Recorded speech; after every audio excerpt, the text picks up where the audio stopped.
Hello, this is you'll be really pleased, this is the last assignment for Unit 1. So if you've got this far, fantastic, well done.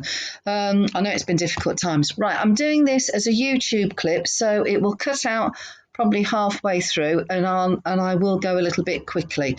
But the P5 is the local business environment. So for your final assignment, you have to explain the characteristics of the local business environment. That's just how it's changed. And then for the merit, you analyse how the characteristic of the local business has changed in the last 30 years. So how well you do P5. Well, actually, if you do a really good job of P5, you could get M2 and D1, okay, because D1 is evaluate to the extent the local business organisations have been affected by government influence and policy. And when we go through this PowerPoint slide, I will show you how there are some examples of how the government have helped out. But there are lots of links on Moodle to help you with this. So let's get started. Actually, I've been really nice. This is Coventry's business environment. So this is what you need to do. Prepare a report discussing how it's changed over the past 30 years. So the first bit is the decline of coal, Coventry colliery, cheap foreign imports. I've even given you the reason why they've declined. I'm so good to you. Manufacturing decline and now in growth, cheap foreign imports and now the growth of the car manufacturing industry, JLR, LEVC and MTC, and I've got those later on. And then retail, the out-of-town shopping, online shopping, Polish shops because of immigration, halal food because of religion, banks, restaurants. So we'll go through these.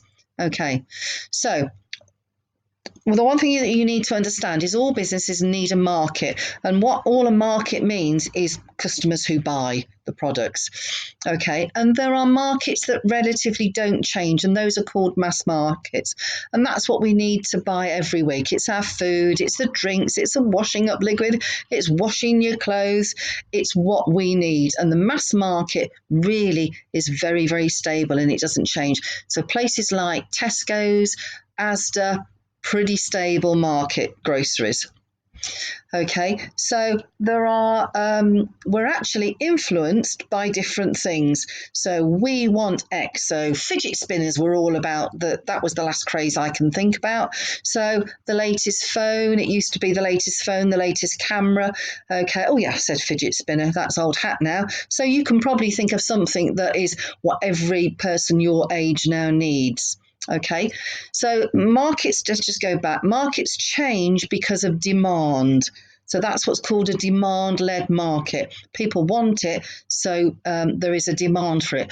The new 5G mobile, that will make us all buy new phones eventually.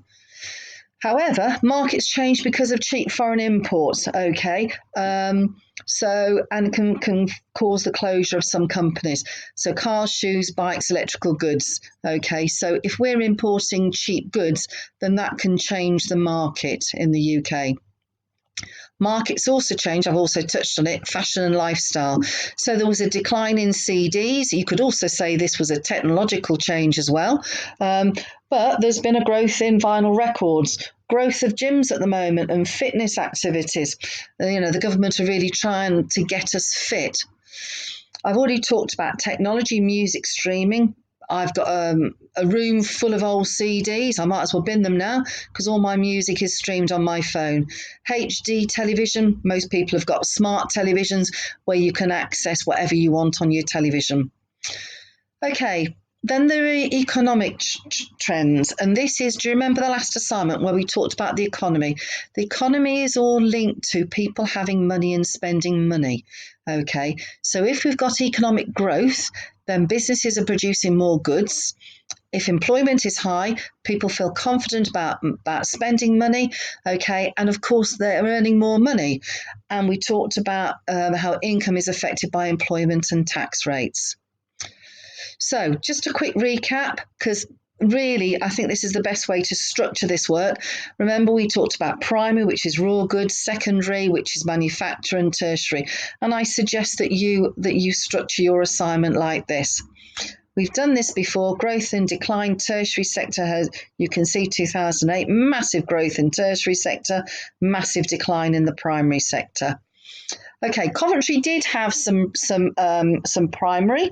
The north, Coventry, if anybody